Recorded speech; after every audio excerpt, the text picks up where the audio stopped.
Assalamualaikum, welcome back to my YouTube channel Bidan P3K. Nah, kali ini kita akan membahas tentang etik legal dan keselamatan pasien. Sebelumnya jangan lupa like, comment, share, dan subscribe teman-teman. Baik, kita masuk ke soal pertama. Seorang bidan telah menolong ibu infarktu. Beberapa hari kemudian terjadi tanggung gugat terhadap pelayanan bidan tersebut dan diminta untuk datang di persidangan menjadi saksi dalam proses hukum.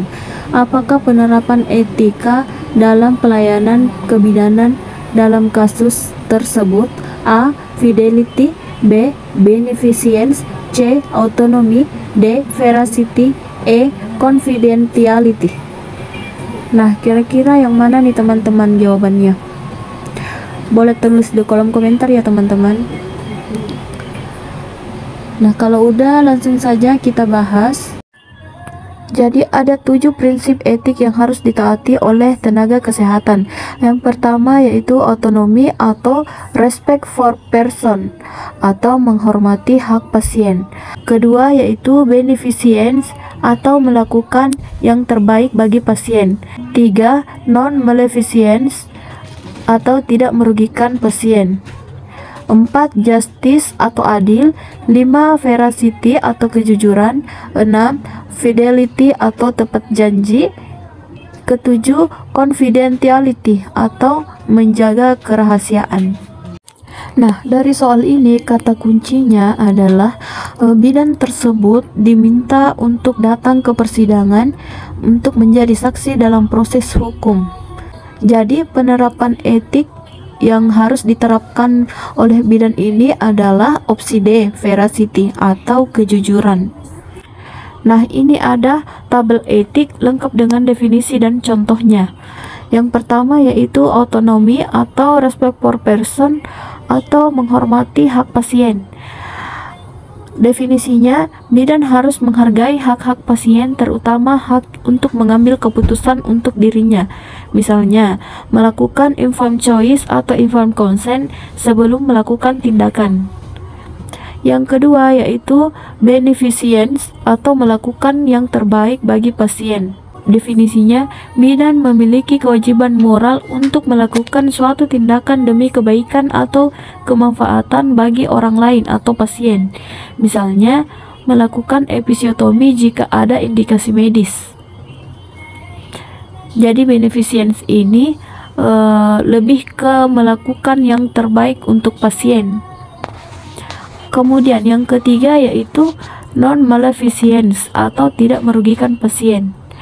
Definisinya, bidan harus melarang tindakan yang membahayakan atau memperburuk keadaan pasien dan tidak menimbulkan cedera fisik atau psikologis kepada klien.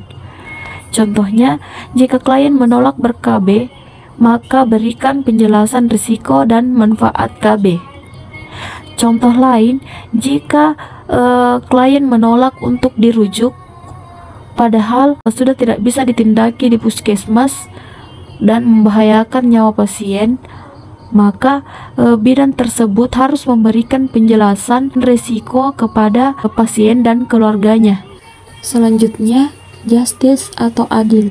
Definisinya, bidan harus bersikap adil kepada semua pasien tanpa membeda-bedakan pasien berdasarkan latar belakang ekonomi, pendidikan, atau suku. Contohnya, bidan memberikan kualitas pelayanan sama kepada pasien kelas 1 dan pasien kelas 3. Selanjutnya, veracity atau kejujuran.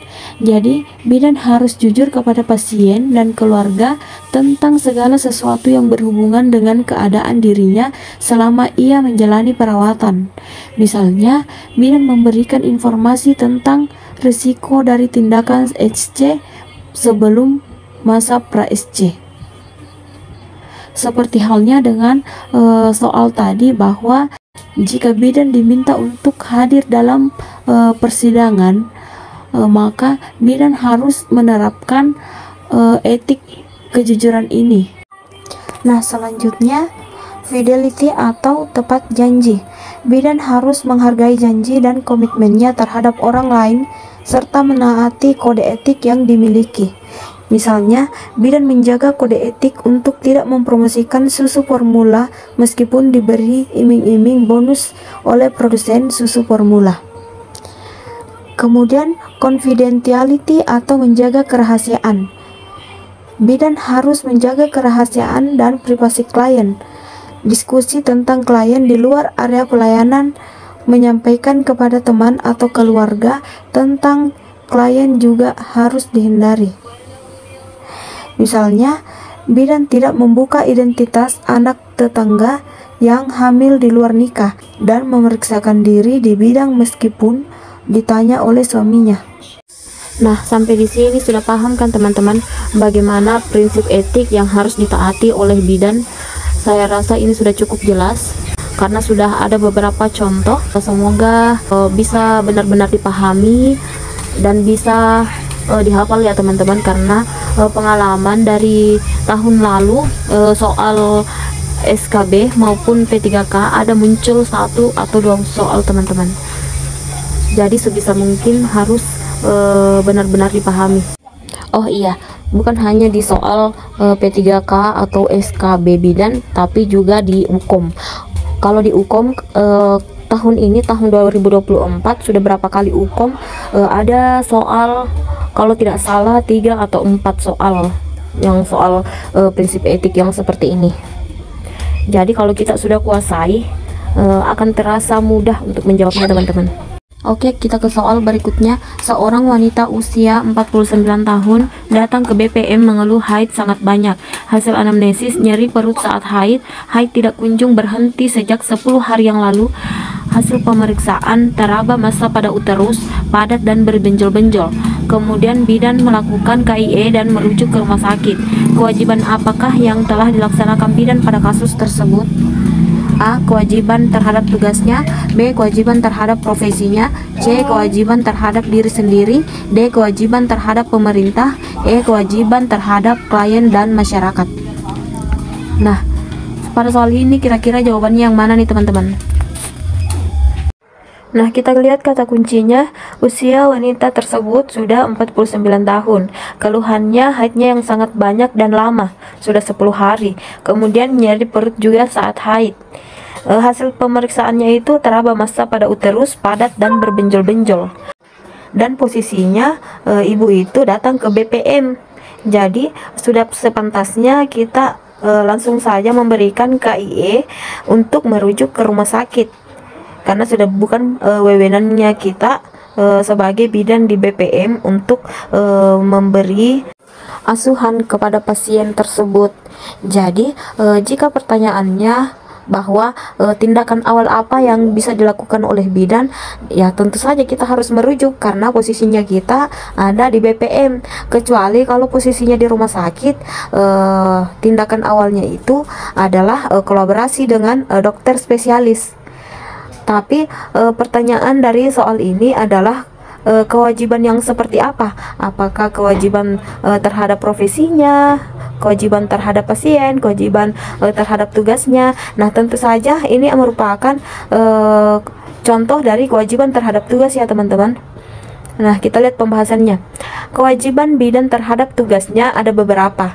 Yang pertama yaitu setiap bidan senantiasa memberikan pelayanan paripurna kepada klien, keluarga, dan masyarakat sesuai dengan kemampuan profesi yang dimiliki berdasarkan kebutuhan klien, keluarga, dan masyarakat. Nah, sudah dapat di sini ya teman-teman opsinya, kata kuncinya. Nah, yang kedua yaitu setiap bidan berkewajiban memberikan pertolongan persalinan sesuai dengan kewenangan dalam mengambil keputusan, termasuk mengadakan konsultasi dan atau rujukan. Nah, ini juga masuk teman-teman.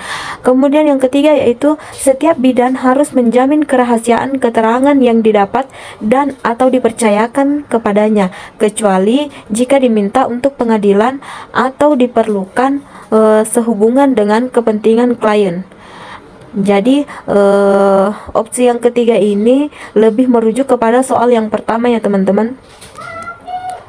Jadi sudah jelas jawabannya itu adalah A, kewajiban terhadap tugasnya. Nah, sampai di sini dulu teman-teman soal dan pembahasan mengenai etik legal dan keselamatan pasien. Terima kasih sudah menonton. Jangan lupa subscribe ya teman-teman. Semangat terus belajarnya teman-teman. Semoga dimudahkan dan dilancarkan menghadapi soal-soal ujian yang sudah ada di depan mata. Jangan lupa banyak berdoa dan restu orang tua yang paling penting. Oke, wassalamualaikum.